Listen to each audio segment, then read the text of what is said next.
ఆకలి దప్పుల చేత వారి ప్రాణము వారిలో సమస్య లేదు. వారు కష్టకాలమందు యెహోవాకు మొరపెట్టిరి. ఆయన వారి ఆపదలలో నుండి వారిని విడిపించారు. వారు ఒక నివాసపురము చేరినట్లు చక్కని త్రోవను ఆయన వారిని నడిపించాను. ఇందుకు మన కృతజ్ఞతాస్తుతులను చెల్లించే వారుగా ఉండాలి. వారు అరణ్యమందలి ఎడారి త్రోవను తిరుగులాడుచుండిరి. ఇది చిన్న కుమారుని యొక్క జీవితం మనకు చాలా చక్కగా సరిపోల్చవచ్చు. ఈ చిన్న కుమారుడు లోకమనే అరణ్యములో తండ్రికి దూరముగా, కుటుంబానికి దూరముగా, తన బంధువులకు దూరముగా స్వేచ్ఛాపరుడుగా జీవిస్తూ వచ్చాడు.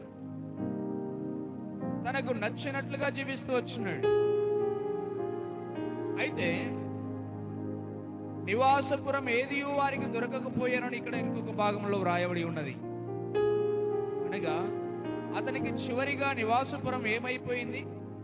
పందుల యొక్క యజమాని యొక్క ఆ ఇల్లే అతనికి నివాసం అయిపోయింది. తిరుగులాడుతూ ఉన్నాడు. గురి లేదు, గమ్యము లేదు. అలసిపోయాడు, సొలసిపోయాడు. ఇక కూలబడిపోయి తండ్రి గురించి ఆలోచిస్తూ ఉన్నాడు. నా తండ్రి ఇంటిలో అనేక నివాసములు ఉన్నాయి కదా, నా తండ్రి ఇంటిలో అనేక మంది కూలివాండ్రు ఉన్నారు కదా, చక్కటి భోజనం ఉంది కదా అని గ్రహించినాడు. బుద్ధి వచ్చింది. ఆ తరువాత గమనించినట్లయితే ఇశ్రాయేలీల విషయంలో కూడా గమనించవచ్చు. 40 సంవత్సరాలు వారు పోరాటాన్ని ఎదుర్కొన్నారు. శత్రువుల ద్వారా పోరాటాన్ని ఎదుర్కొన్నారు. ఆ అరణ్యంలో వారు యుద్ధాలు చేస్తూ వచ్చినారు. మరి నెమ్మదిగా ఉన్నారా? నెమ్మదిగా లేదు. కానీ దేవుడు వారిని విడిచిపెట్టినాడా? పగలు మేఘస్తంభము, రాత్రి అగ్నిస్తంభముగా ఉండి వారిని నడిపించినాడు. మనము నిద్రపోతామేమో కానీ దేవుడు నిద్రపోతాడా? ఇశ్రాయేలును కాపాడువాడు కునుకడు, నిద్రపోడు. మనం అలసిపోతాం పనులు చేసి, మనం సొలసిపోతాం ఆలోచించి, మనం విచారిస్తాం ఎన్నో విషయాల్లో మనమే భారం తీర్చుకోగలమని, సమస్యలు తీర్చుకోగలమని. కానీ మన భారములను మోయేవాడు ప్రభువు ఏం చేస్తాడంటే ఇశ్రాయేలీల విషయంలో కొనుకక నిద్రపోక వారిని చాలా భద్రముగా ఏం చేస్తాడంట? వారు ఒక నివాసపురము చేరినట్లు చక్కని త్రోవను ఆయన వారిని నడిపించాడు. ఈ నెలంతా దరిదాపు చివరి దినంలో ఉన్నాం. ఈ నెలంతా కూడా ఆయన మనలను చక్కని త్రోవలో నడిపించలేదా? చక్కని త్రోవలో నడిపించినాడు. ఎన్ని త్రోవలు ఉన్నాయి? చాలా త్రోవలు ఉన్నాయి. నాశనమునకు నడిపించే మార్గం ఉన్నది, నిత్య జీవమునకు నడిపించే మార్గం ఉన్నది. కానీ ప్రభు ఏం చేస్తాడంటే మన చేయి పట్టుకొని చక్కని త్రోవకు నడిపించాడు. అందుకు దేవుని మనము స్తుతించాలి. మన పాదము ఇరుకున పడకుండా, మన కాలు జారకుండా, చొట్టిల్లకుండా మనల్ని కాపాడిన వాడు ఆయన. అక్కడ ఏమని వ్రాయబడి ఉన్నది? 5వ వచనంలో, ఆకలి దప్పుల చేత వారి ప్రాణము వారిలో సొమసిల్లిపోలేదా? ఎన్ని రోజులు మన వ్యక్తిగత జీవితంలో సొమసిల్లిపోయిన జీవితం ఆకలి దప్పుల చేత. భౌతిక సంబంధమైన ఆకలి దప్పులు కొంతమందికి అయితే, శరీర సంబంధమైన ఆకలి దప్పులు మరికొంతమందికి. సొమసిల్లిపోయారు. పేతురు అంటాడు కదా, ప్రభువా రాత్రంతా ప్రయాసపడితిమి, ఒక్క చేప కూడా. ఎందుకు? ప్రభువు లేకుండా ప్రయాసపడితే ఫలితం శూన్యం. ఇక్కడ వారు కష్టకాలమందు యెహోవాకు మొరపెట్టినప్పుడు ఆయన వారి ఆపదలలో నుండి వారిని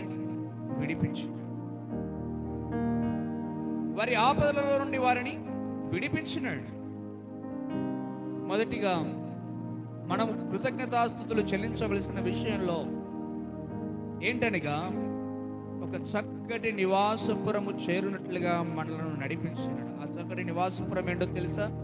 దేవుని యొక్క మందిరం. మనకున్న గృహాలు కాదు. మనకున్న గృహాల్లో దేవుని గురించిన ఆలోచనలు ఎక్కువగా మనకు వస్తాయా?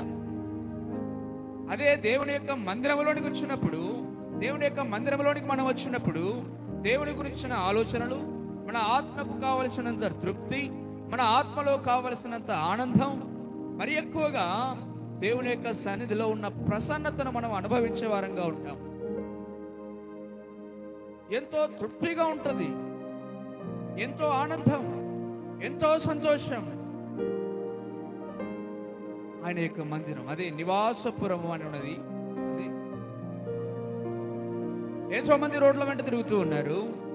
మనము కూడా ఒకప్పుడు అలా తిరుగుతూ ఉంటిమి. అయితే ఇప్పుడు ప్రభు ఏం చేశాడు? చక్కటి నివాసపురం. దావీదంటాడు కదా, నా ఆశ్రయ దుర్గము ఆయనే, నా ఆశ్రయ దుర్గము ఆయన. అంటే నేను ఆశ్రయింపదగిన వాడు ఆయన, నేను నమ్ముకొనదగిన వాడు ఆయన, నాకు సహాయం చేయవాడు ఆయన. కాబట్టి మొదటిది, దేవుని యొక్క మందిరంలో మనను చేర్చిన దానిని బట్టి ప్రభువునకు కృతజ్ఞతాస్తుతులు చెల్లించే వారంగా ఉన్నాం. రెండవది 6వ వచనంలో, ఆయన వారి ఆపదలలో నుండి వారిని విడిపించాను. ఎన్ని ఆపదలు!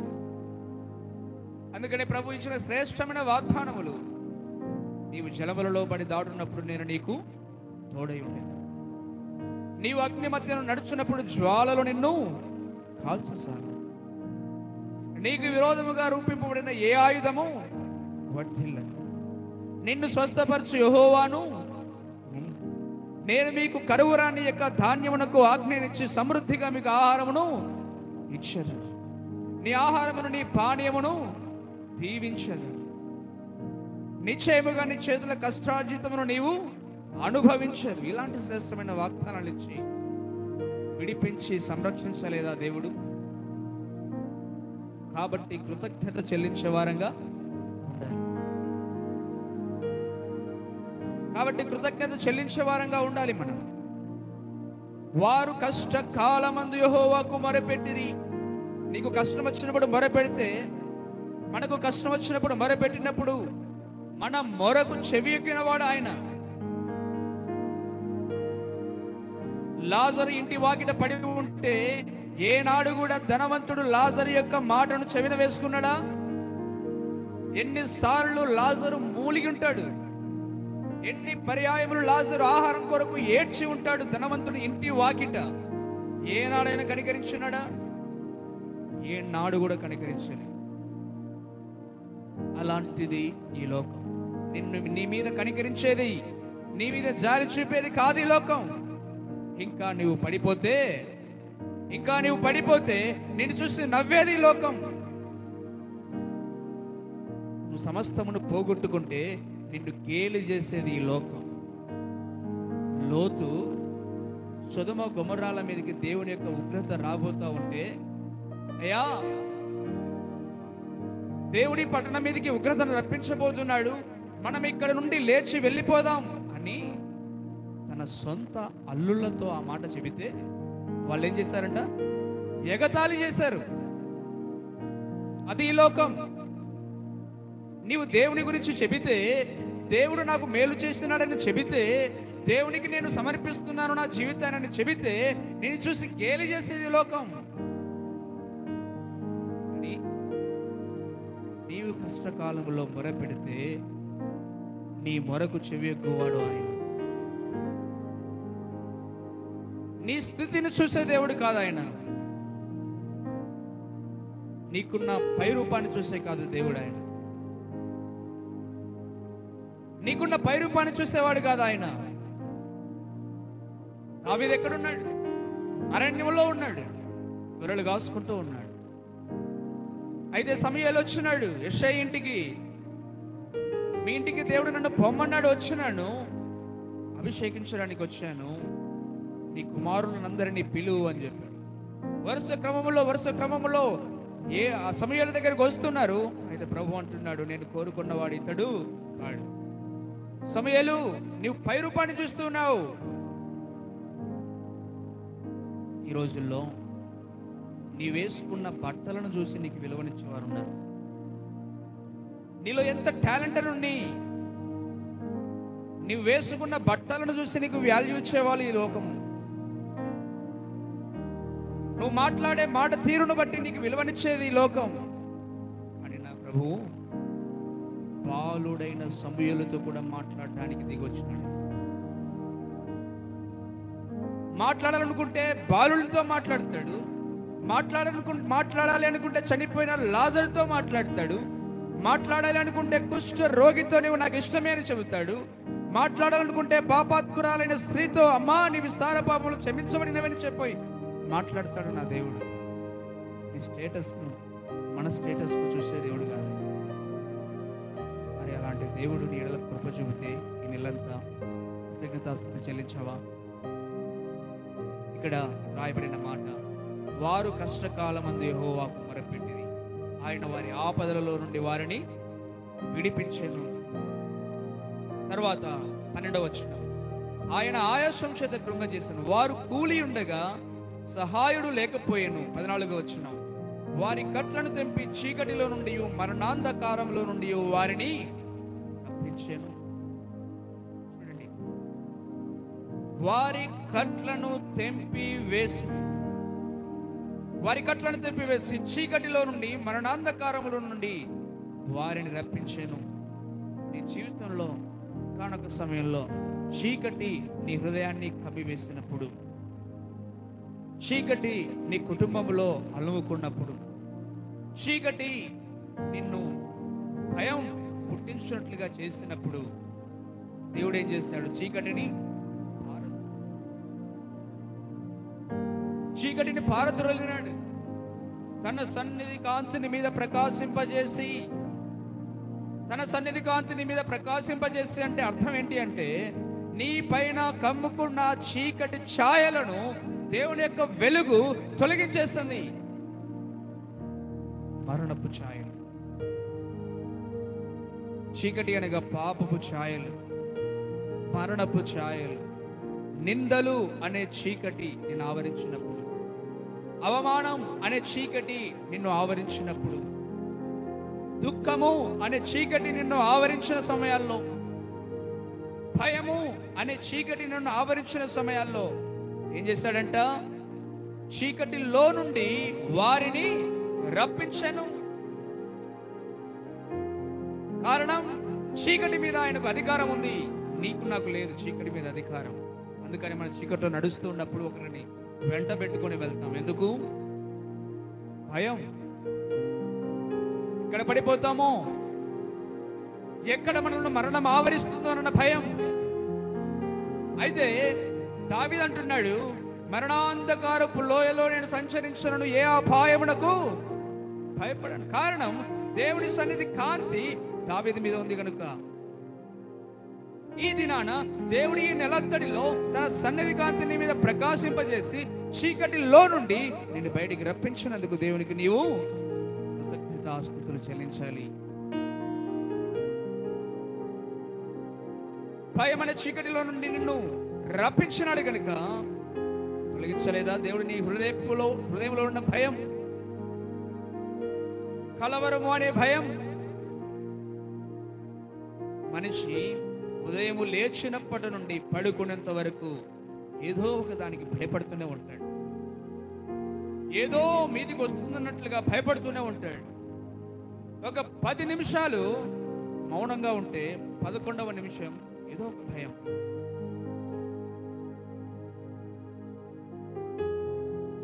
మరలా ఒక 5 నిమిషాలు క్షేమంగా ఉన్నాం అనుకుంటే తిరిగి మరలా ఏదో ఒక ఆలోచన. మనిషి ఉదయం లేచినప్పటి నుండి పడుకునేంత వరకు దరిదాపు 10,000 కంటే ఎక్కువగా ఆలోచనలు వస్తాయంట మనిషికి. 10,000 కంటే ఎక్కువ ఆలోచనలు వస్తూ ఉంటాయి. అయితే అవి దేవుని గురించిన ఆలోచనలా, లోకమును గురించిన ఆలోచనలా, లేకుంటే నీ వ్యక్తిగత జీవితంతో నీవు పోరాడుతూ చేస్తున్న ఆలోచనలా? ఇక్కడ చీకటిలో నుండి రప్పించాడు కనుక ఏం చేయాలా? ఆయనకు కృతజ్ఞతాస్తుతులను చెల్లించే వారంగా ఉండాలి. 29వ వచనం, అదే అధ్యాయం 29వ వచనం, ఆయన తుఫానును ఆపివేయగా దాని తరంగములు అణిగిపోయెను,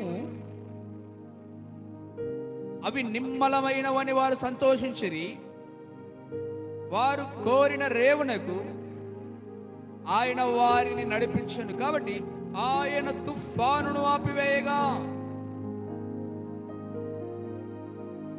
దాని తరంగములు అణిగిపోయెను.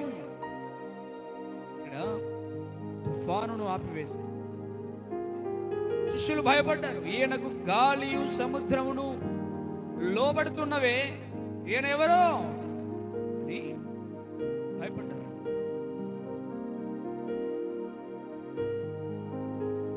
ఇక్కడ అవి నిమ్మలమైనవని వారు సంతోషించిరి అని వ్రాయబడి ఉన్నది. అవి నిమ్మలమైనవని సంతోషించినది నిజమే కదా. ఫరో వారిని తరుముతూ ఉన్నాడు. ఎర్ర సముద్రం ఎదురుగా ఉంది. ముందుకు వెళ్ళలేని పరిస్థితి. వెనక్కి వెళ్తే తిరిగి మనలో బానిసత్వం. మేము వెళ్ళిపోతాము అని చెప్పిన దానికే ఫరో 2 రెట్లు అధిక భారము వారి మీద మోపినాడు. ఇక 10 తెగుళ్ల చేత ఐగుప్తు దేశం అంతా పాడైపోయింది. ఇప్పుడు వారి మీద ఇంకెంత ఆక్రోశం ఉంటుంది. ఎలా వెళ్ళాలి? ముందుకు వెళ్ళలేని పరిస్థితి, వెనక్కి వెళ్ళలేని పరిస్థితి. ఆ నడి సముద్రంలో దారి వారికి కనబడలేదు. కానీ కనబడని దారి దేవునికి కనబడుతుంది. మన యొక్క జీవితాల్లో మనం వెళ్తూ ఉంటాం. దేవుని దూతలు మన చుట్టూ ఉన్నారని, దేవుని దూతలు మనల్ని కావలి కాస్తూ ఉన్నారని, అగ్ని ప్రాకారముగా దేవుడు మన చుట్టూ ఉన్నాడని ఎంతమందికి నమ్మకం ఉంది? నేను వెళ్ళు ప్రతి చోటికి, నీవు వెళ్ళు ప్రతి స్థలమందున యెహోవా నిన్ను ఆశీర్వదించునని వ్రాయబడి ఉన్నది. దావీదు పోయిన చోట్లకెల్లా యెహోవా అతనికి తోడుగా ఉండి అని వ్రాయబడి ఉన్నది. కాబట్టి నీవు నేను ఎక్కడికి వెళుతున్నామో అక్కడికి దేవుని యొక్క సన్నిధి మనతో వచ్చింది.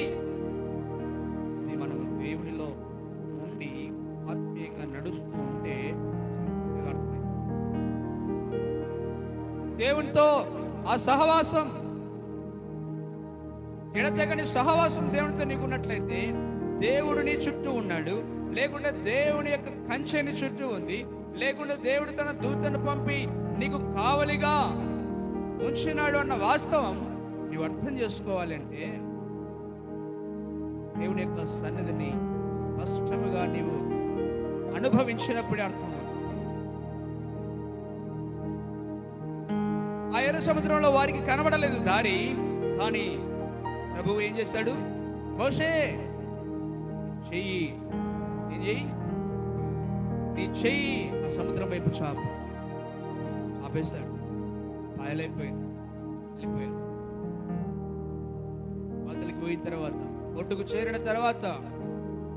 చేరిన తర్వాత దేవుడు వారి ప్రాణములను కాపాడిన తర్వాత, దేవుడు వారిని సజీవులుగా కాపాడిన తర్వాత వారి జీవితంలో ఏం చేస్తున్నారు? వారు ఇళ్ళక తప్పట తీసుకుని పాటలు. నీ జీవితంలో నీవు ఏనాడైనా ప్రభువు నాకు మేలు చేశాడు, ప్రభువు నా ప్రాణమును కాపాడాడు, ప్రభువు నన్ను సజీవునిగా ఉంచున్నాడని చెప్పి జీవితంలో పాటలు పాడడం నేర్చుకున్నావా? పౌలు శీలలు చెరసాల్లో పాటలు పాడుతూ ఉన్నారు. ఆయన తుఫానును ఆపివేయగా వారు ఒడ్డున ఉన్నప్పుడు అలలు ఎగిసి పడుతూ ఉన్నాయి. ఆ అలలను చూసి వారికి ప్రాణభీతి పట్టింది. ఇంకా ఎత్తుకు ఎగిసి పడుతున్నాయి. అయ్యో ప్రభువా, ఏంటి మా జీవితం?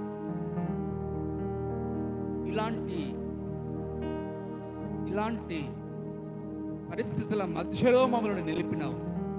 ఏం చేయాలి?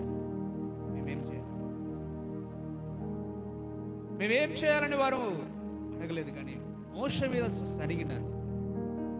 సమాధులు లేవని రోజుల్లో ఎంతమంది దేవుడు మనలను ముందుకు వెనక్కి వెళ్ళకుండా ఏదో ఒక సమస్య, ఆయన ఎలాంటి వాడో మనం తెలుసుకోవాలని అలా మధ్యలో పెట్టేసినప్పుడు దేవుని మీద అలాగే మనుషుల మీద సనగలేదా?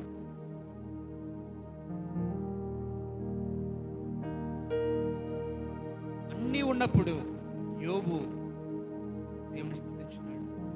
ఏమీ లేనప్పుడు యోబు దేవుని స్తుతించినాడు. అయితే యోబు భార్య మాత్రం ఏమనింది? దేవుని దూషించి నీవు మరణముక. ఈ రోజుల్లో క్రైస్తవ్యంలో ఎక్కువగా జరుగుతున్న విషయాలు ఇవి. దేవుడు మనకు ఆశీర్వాదాలు ఇస్తే కృతజ్ఞతా కూడికలు, దేవుడు మనకు సమస్యలు ఎక్కువగా చేస్తే విచార కూడికలు, దేవుడు మనకు అన్నీ ఇస్తే సంతోషం. దేవుడు చూద్దాం, అన్ని ఇచ్చాను కదా, ఇప్పటికైనా నన్ను ఏమైనా స్తుతిస్తారా అని ఒక కష్టం అనుమతిస్తే అప్పుడు మనకు తెలుస్తుంది మన భక్తి ఏంటి, మన విశ్వాసం ఏంటి, మనము ఎంత మటుకు దేవునిలో ఉన్నాము. ఖచ్చితంగా చాలా పర్యాయములు సనుక్కుంటాం, కొనుక్కుంటాం, ఇతరుల మీద కొనుక్కుతాం. వారిని బయటికి రప్పించింది మోషేనా? మోషే మీద కొనగడానికి వారు కాదు కదా. దేవుని బలమైన హస్తం ద్వారా వారు బయటికి వచ్చారు. మరి మోషే మీద ఎందుకు సనగడం? కాబట్టి దేవుని ప్రజలైన మనమందరం కూడా దేవుని మీద కానీ ఇతర సేవకుల మీద కానీ లేకుంటే ఇతర మనకు ఇరుగు పొరుగు వారి మీద కానీ ఆయాసపడకూడదు, ప్రయాసపడకూడదు. తుఫానును నిమ్మలింపజేసేవాడు ఎవడు? తుఫానుని నిమ్మలింపజేవాడు ఆయనే. అవి నిమ్మలమైనవి అని వారు సంతోషించిరి. ఈ నెలంతటిలో ఎలాంటి తుఫానుల మధ్యలో నీవు వెళ్ళావో, ఎలాంటి తుఫానులు నిన్ను కలవరపెట్టాయో, ఎలాంటి తుఫానులు నిన్ను నిలకడ లేకుండా చేశాయో, ఎలాంటి తుఫానులు నీ విశ్వాసానికి పరీక్షగా నిలిచాయో, ఎలాంటి తుఫానులు నీవు దేవుని యొక్క సన్నిధిలో నిలబడకుండా ఇక పరిశుద్ధత నేను కాపాడుకోలేను అనే పరిస్థితుల మధ్యలోనికి వచ్చిన పెను తుఫాను లాంటివి ఎదుర్కొన్నావేమో, వారిని నిమ్మలింపజేసి నిన్ను స్థిరపరిచిన వాడు ప్రభువే. కాబట్టి ఏం చేయాలంట? వారు నిమ్మలమైన వాడిని వారు సంతోషించి వారు కోరిన రేవునకు ఆయన వారిని నడిపించి. దేవుడు ఒక చక్కటి నివాసపురం, దేవుని యొక్క మందిరంలో ఈ రాత్రి కాల సమయంలో మనం ఇలా ఉన్నాము అంటే దేవుని యొక్క కృప. కనుక మొదటిగా ఆయన దేవుని యొక్క మందిరంలో మనం నివసింపజేసిన కారణాన్ని బట్టి కృతజ్ఞతాస్తుతులను చెల్లించేవారముగా ఉంటాం. రెండవదిగా, నెలంతటిలో ఎటువంటి చీకటి పరిస్థితుల గుండా మనం వెళ్ళామో అటువంటి పరిస్థితులన్నిటి మధ్యలో దేవుడు తన సన్నిధి కాంతిని మన మీద ప్రకాశింపచేసినందుకు దేవునికి కృతజ్ఞతాస్తుతులను చెల్లించేవారంగా ఉండాలి. తర్వాత ఎలాంటి తుఫాను లాంటి సమస్యలు, వాటన్నిటి మధ్యలో ఎలా మనం నలిగిపోయామో, ఎలా మనం కృంగిపోయామో, ఎలా మనం తూలి పడిపోయామో, ఎలా మనము సొమసిల్లిపోయామో, ఎలా మనము బలము లేకుండా కృంగిపోయామో, అలాంటి పరిస్థితులన్నిటి మధ్యలో దేవుడు ఆ తుఫానులని ఆపివేసి నిమ్మలింపజేసి మనల్ని సంతోషింపజేస్తూ వచ్చినాడు. కాబట్టి మనం ప్రభువునకు కృతజ్ఞతాస్తుతులను చెల్లించే వారంగా ఉండాలి. తర్వాత 38వ వచనం, క్షమించండి 36వ వచనం. వారు అచ్చట నివాసపురం ఏర్పరచుకున్నట్లును పొలములో విత్తనములు చల్లి ద్రాక్ష తోటలు నాటి వాటి వలన సస్య ఫల సమృద్ధి పొందినట్లును ఆయన ఆకలి కొనిన వారిని అచ్చట కాపురం వచ్చి. ఈ రెండు వచనాల యొక్క సారాంశం చెప్తుంది. పొలములో విత్తనములు చల్లి వాటి వలన సస్య ఫల సమృద్ధి వచ్చినాడు. నీవు పొలములో విత్తనములు విత్తి రాత్రికాలం అయ్యేసరికి ఇంటికి వచ్చి నిద్రిస్తూ ఉన్నావు. అయితే ఆ విత్తనములు ఎలా మొలకెత్తుతున్నాయో, ఆ విత్తనములు ఎలా ఎదుగుతూ ఉన్నాయో, ఆ విత్తనములు ఎలా గింజలు వచ్చినట్లుగా చేస్తూ ఉన్నాయో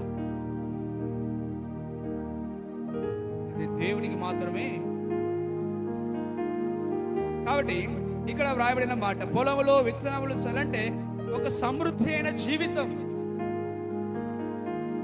సంతృప్తికరమైన జీవితం, ఆనందకరమైన జీవితం దేవుడు నీకు ఇవ్వలేదా? ఏనాడైనా ఈ నెలంతటిలో ఒక పూట పస్తున్నావా? ప్రయాసపడ్డావు, విత్తనములు చల్లినావు, దేవుడు సమృద్ధి అయిన పంటను మీకు ఇచ్చినాడా లేదా? ఇచ్చినాడు కదా. కొంతమంది అంటారు, పంట సరిగా పండలేదండి ఈ సంవత్సరం. ఎందుకు పండదు? ఎందుకు పండదు? నీవు నా ఆజ్ఞలను విని నా విధులను గైకొనిన ఎడల ఆకాశము తన మంచును ఇస్తుంది, భూమి తన సారమును ఇస్తుంది. క్రైస్తవుడవైన నీ చేను దేవుడు అంగీకరించిన నీ పంట సరిగా పండలేదంటే కారణం అవతల అన్యుడు ఉంటాడు. నీ ప్రక్క పొలము అన్యునిది. ఆ ప్రక్క పొలములో మాత్రం చాలా చక్కగా సమృద్ధి కలిగి ఉంటుంది, పంట బాగా వచ్చుంటుంది. అయితే నీ పొలంలో మాత్రం పంట తక్కువగా వచ్చుంటుంది. కారణం అంటే అన్యుడైన ఆ వ్యక్తి దేవుని యొక్క ఆజ్ఞలను పాటించినాడనా? నీకు బుద్ధి కలగాలని, అంతే, మనకు బుద్ధి కలగాలని అన్యుడైన ఆ వ్యక్తి దేవుని అంగీకరించకుండా సమృద్ధి కలిగితే, క్రీస్తుని అంగీకరించిన మనము దానికి రెండింతల ఆశీర్వాదం పొందాలి కానీ రెండింతల నష్టాన్ని పొందుకుంటున్నామంటే కారణం దేవుని ఆజ్ఞలను మనము కైకొనటం. సమృద్ధి అయిన జీవితం, సంతృప్తికరమైన జీవితం లేకుండా జీవించు. అదే కదా, పొలములో విత్తనములు, పిడికెడు విత్తనములు చేతబట్టుకొని కన్నీళ్లతో విడుచుచు విత్తువాడు సంతోషగానముతో పనులను మోసుకొని వచ్చునని వ్రాయబడి ఉన్నది. మరి కన్నీటితో అంటే కన్నీటితో విత్తనావా నీ పొలంలో విత్తనాలు? అంటే ప్రార్థనతో విత్తనావా నీ విత్తనాలను? వాళ్ళు వేస్తున్నారు కాబట్టి మనం వేయాలి, వాళ్ళు చేస్తున్నారు కాబట్టి మనం చేయాలి, వాళ్ళు అది చేస్తున్నారు కాబట్టి మనం ఇది చేయాలి. అలా వెళ్ళావు కానీ దేవుని మీద ఎప్పుడైనా ఆధారపడి, ప్రభువా ఇది నేను చేయాలా వద్దా, ప్రభువా నేను విత్తనములు విత్తుటకు సరి అయిన సమయం ఇదా కాదా, ప్రభువా నేను ఏ పంట వేయాలి, ప్రభువా నేను ఏ విధంగా ఏ సమయంలో ఎలా మెలకువగలిగి దానిని కాపాడుకోవాలి, ప్రార్థించావా? ఆధారపడ్డావా? మరి ఎలా నీకు సమృద్ధి వస్తుంది? మరలా దేవుని మీద నిందలు, ఈ సంవత్సరం వానలు వల్లేదు అందుకని పంట సరిగా రాలేదు. ఎందుకు? మిగతా వాళ్ళకి పండినాయి బాగా, మరి నీకెందుకు రాలే? వాళ్ళకు వాన రాకుండా పండినాయి, నీకు వాన రాక ఎలా ఇది? కాబట్టి ప్రియులారా, గత నెలంతా కూడా దేవుడు నీవు ఎంత ప్రయాసపడ్డావో ఆ ప్రయాసలోనే మన దేవుడు ఎంత గొప్పవాడో తెలుసా? పుట్టిన ప్రతి నక్షత్రానికి పేర్లు పెడుతున్నాడు. నక్షత్రముల సంఖ్యను నియమించి వాటికి అన్ని పేర్లు. గొప్ప దేవుడే. కృతజ్ఞత చెల్లించడానికి నీ హృదయానికి నీసం లేకపోతే ఎలా? మందవలే అంటే ఆ అబ్రహాము యొక్క సంతానాన్ని నక్షత్రముల సంఖ్య ఎంత విపరీతమో మనము ఎంతగా ఎంచలేమో అంతగా అబ్రహాము సంతానాన్ని వృద్ధి చేస్తుంది. ఈ యొక్క జీవితాన్ని ఏం చేస్తున్నాడంటే వృద్ధి చేస్తూ ఉన్నాడు. దినదినము నీకు సంతోషం ఎలా కలుగుతుంది? దినదినము నీకు ఆనందం ఎలా కలుగుతుంది? దినదినము నీకు క్షేమం ఎలా కలుగుతూ ఉంది? దినదినము ప్రభువులో నీవు ఎదుగుట ఎలా కలుగుతూ ఉంది? ఏం చేస్తున్నా? వాని వంశమును మందవలే వృద్ధి చేసింది. నీ జీవితంలో వృద్ధి కలిగించలేదా దేవుడు? ఈ నెలంతటిలో దేవుడు నీకు వృద్ధి అంటే ఆ పదానికి కొంత చిన్న అర్థం చెప్తాను. ఇప్పుడు దానియేలు బబులోను దేశంలో ఉన్నాడు. అయితే మొదటిగా తాను రాజు దగ్గరికి తీసుకుని రాబడినప్పుడు ఆ కళ యొక్క భావం చెప్పినప్పుడు చిన్న పోస్ట్ వచ్చింది. అయితే ఆ రాజు కాలం గతించిన తర్వాత మరొక రాజు కాలంలో ఆ రాజుకు కళ వచ్చింది. ఆ రాజుకు కళ వచ్చిన తర్వాత ఈ దానియేలు ఆ రాజు కళ యొక్క భావాన్ని చెబుతాడు.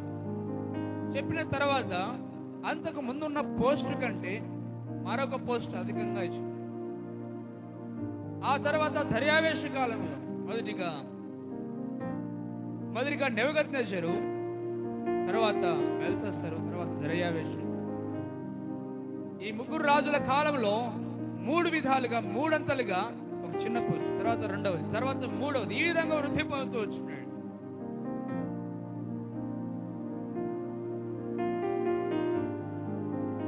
అలాగూ ఆత్మీయంగా తాను వృద్ధి పొందినాడు. తర్వాత యోసేపు యొక్క జీవితం. ఒకప్పుడు పోతిఫరు ఇంట్లో పనివాడిగా ఉన్నాడు. ఇప్పుడు పనివాడు కాస్త ప్రధానమంత్రి. ఇప్పుడు పనివాడు కాస్త ప్రధానమంత్రి అయ్యాడు. మనం ఎక్కువగా న్యూస్లో చూస్తూ ఉంటాం కదా, చాయ్ వాలా మోడీ చాయ్ అమ్ముకుంటూ ప్రధానమంత్రి అయ్యాడు. ఈ యోసేపు గుంటలో ఉన్నాడు. గుంటలో నుంచి ఇంటిలోనికి తేబడ్డాడు. ఇంటిలో నుంచి చెరసాలలోనికి తేబడ్డాడు. చెరసాలలో నుంచి ప్రధానమంత్రి పోస్టుకి వెళ్ళిపోయాడు. ఇది వృద్ధి. ఆ తర్వాత చివరి భాగంలో, ఆదికాండం చివరి భాగంలో అన్నదమ్ములు వస్తే ఒకప్పుడు తను పోషించుకోవడానికి, తన కడుపు నింపుకోవడానికి ఆహారం లేదు. ఇప్పుడేమంటున్నాడు? భయపడకుడి, నేను మిమ్మును మీ పిల్లలను పోషించేదను. అది వృద్ధి. నీకు కలిగి వృద్ధి అంటే మరొక మాట చెప్పనా, దేవుడు మీకు ఇచ్చిన దానితో మీరు తృప్తిపడి ఇక మిగిలిన దానితో ఇతరులు తృప్తి పొందుతున్నారు చూడండి, మీరు ఇస్తే దాన్ని వృద్ధి అంటే. మీకు దేవుడు 100 రూపాయలు ఇచ్చాడు, 50 రూపాయలు అవసరం, మిగతా 50 రూపాయలు మిగిలింది. ఆ మిగిలిన 50 రూపాయలు మీరేం చేస్తున్నారు? ఇతరుల యొక్క కష్టంలో ఉంటే వారికి చేస్తున్నారు. అది వృద్ధికరమైన జీవితం. అంటే నీకు కలిగింది, నీకు తృప్తి ఉంది, ఇక నేను ఇచ్చినా నాకు సమృద్ధి ఉంది అనేది వృద్ధి. అలాగ దేవుడు నీకు చేయలేదా? కొరతనిచ్చినాడా ఏమన్నా దేవుడు నీకు? ప్రతిరోజు ఏడ్చేటట్లు చేస్తున్నాడు దేవుడు నీకు? కాబట్టి వాని వంశమును మందవలి, అంతకుముందు ఏమనింది? అట్టి దరిద్రుల బాధను పోగొట్టి వారిని లేవనెత్తు. అట్టి దరిద్రుల బాధను పోగొట్టి వారిని లేవనెత్తను.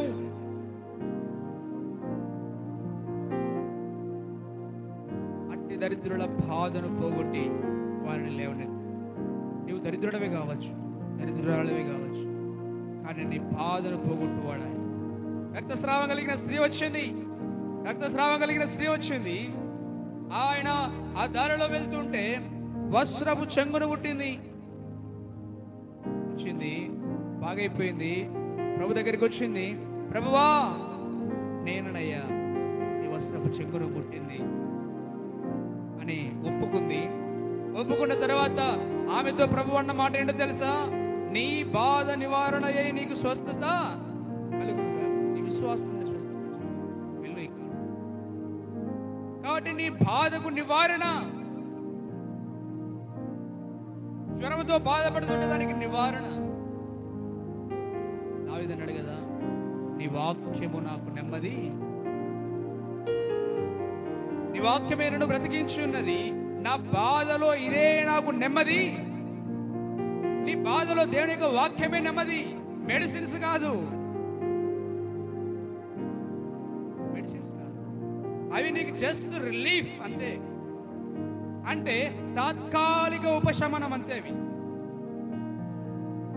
నీవు జీవితకాలం నెమ్మదిగా ఉండాలి అంటే వాడు ఇక్కడ నెమ్మది పొందుచున్నాడు. ఎవరి గురించి చెప్పబడింది? వాడు ఇక్కడ నెమ్మది పొందుచున్నాడు. ఎవరి గురించి రాయబడింది? ఎవరి గురించి? లాజరు గురించి రాయబడి ఉన్నది. వాడు ఇక్కడ నెమ్మది పొందుచున్నాడు. ఎక్కడా?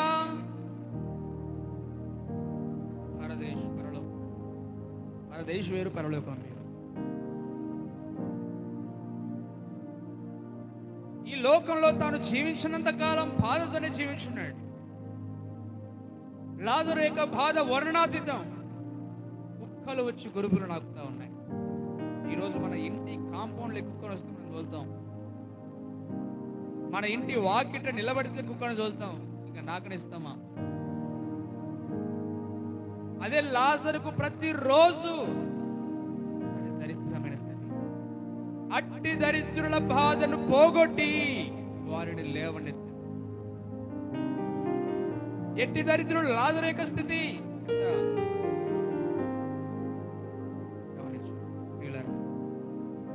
నీకున్న ఆ దరిద్రమైన స్థితిలో, నీకున్న కొంచెం స్థితిలో, నీకున్న ఆ కొంచెంలోనే ఆ బాధను నివారణ అయ్యేటట్లుగా దేవుడు చేశాడు. కాబట్టి ప్రభువునకు కృతజ్ఞతాస్తుతులను. ప్రభువా, నా బాధ నివారణ చేసు. ప్రభువా, నాకు సమృద్ధి అయిన జీవితం ఇచ్చినావు. ప్రభువా, నన్ను వృద్ధి చెందించున్నావు. ప్రభువా, నేను కష్టకాలంలో మొరపెట్టినప్పుడు నాకు ఉత్తరం ఇచ్చినావు. ప్రభువా, నా జీవితంలో సమస్యలు పెను తుఫానుల వలె ఆవరించినప్పుడు వాటిని నిమ్మలింపజేసి నాకు సంతోషం ఇచ్చినావు. ప్రభువా, భయము లేకుంటే నింద, అవమానమైన చీకటి నన్ను ఆవరించినప్పుడు ఆ చీకటి నుండి నన్ను వెలుపలికి రప్పించినావు. అందును బట్టి కృతజ్ఞతాస్తుతులు చెల్లిస్తూ ఉన్నాను. అయ్యా, నీ వంటి దేవుడెవరు? అయ్యా, నీ వంటి దేవుడెవరు? మారాను మధురంగా మార్చున్నావు. మారాను మధురంగా మార్చున్నావు. నా జీవితంలో కూడా చీకటిని వెలుగుగా చేస్తున్నావు. మరణమును జీవముగా మార్చున్నావు. నాశనమునకు వెళ్లకుండా నిత్య జీవమునకు నడిపించున్నావు. నీ ప్రేమ ఎంత గొప్పది! నీ ప్రేమ ఎంత గొప్పది! అయ్యా, నా పైన నీకున్న ప్రేమను నేను వర్ణించలేనయ్యా. వారు కోరిన రేవుకైన వారిని నడిపించినట్లుగా అయ్యా, నీవు కోరినట్టే నీకు అవునుగా, కానీ నీవు చెప్పినట్టుగా నా జీవితంలో నేను కోరుకున్నవని నాకు దయచేసావే. నేను కోరుకున్నవని నా జీవితంలో నాకు దయచేసావే. నేను కష్టపడకుండానే, నేను కొంచెం కష్టపడినా దానిని ఎంతో ఆశీర్వదించున్నావే. పేతురు రాత్రంతా ప్రయాసపడినా ఒక్క చేప పడలేదు. అయ్యా, నేనెంతో బలహీనురాలనై చేస్తున్న కొద్ది పరిచర్యను వర్ధల చేస్తున్నావే. నీ వంటి దేవుడెవరు? నీ వంటి దేవుడెవరు? చాలా చక్కగా అరణ్యమును నీటి మడుగుగాను మార్చున్నావే. ఎండిన నేలను నీటి ఊటలుగా మార్చున్నావే. అది నాకు నేనుగా నేను చేసుకోలేను. ఒక వెంట్రుకను తెలుపు కానీ నలుపు కానీ నేను చేయలేని నా నిస్సహాయ స్థితిని గుర్తిరిగి నా బలహీనతలందు నాకు సహాయం చేసి ఈ నెలంతా నన్ను కాపాడినావు. ఏమి నీకు చెల్లించాలి? ఎలా నా హృదయార్పణ నీకు అర్పించాలి? ఎలా నీకు స్తోత్రము నేను చెల్లించాలి? ఎలా నేను? పేతురు ఆ చేపల విస్తార రాశిని పడినప్పుడు, ఆ చేపల విస్తార రాశిని చూసినప్పుడు ప్రభు ఎదుట మోకాళ్ళ నుండి సాగిలపడి, ప్రభువా,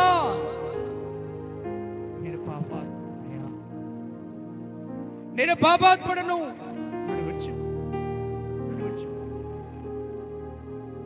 నీవిచ్చిన సమృద్ధిని అనుభవిస్తూనే నీవు నా జీవితంలో చేసిన మేలులను గమనిస్తూ ఉన్నప్పటికీ కృతజ్ఞత లేని బుద్ధి నాది. కృతజ్ఞత లేని బుద్ధి నాది. ఇశ్రాయేలీయులకు ఎంత చక్కని త్రోవలు నడిపించినా వారు కనానుకు చేరిన తర్వాత చెడిపోయారు.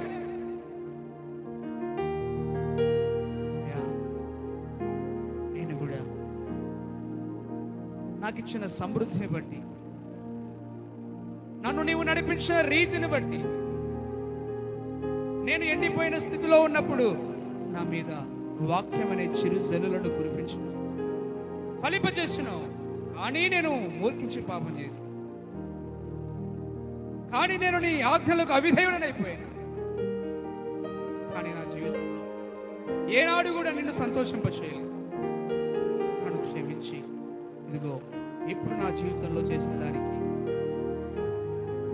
ఈ నెలంతటిలో చేసిన నా పట్ల నీవు చేసిన వాటిని బట్టి కృతజ్ఞతగా నీ సన్నిధిలో చేతులు జోడిస్తూ, కృతజ్ఞతగా నా శిరస్సు వంచి, కృతజ్ఞతగా నీ సన్నిధిలో సాగిలపడి నా హృదయార్పణ అర్పిస్తూ, ఇంతకు మించి నేనేం చెల్లించాను? నీవు చేసిన ఉపకారములకు నేనేమి చెల్లింతును? నీవు చేసి ఉపకారములకు నేనేమి చెల్లింతును?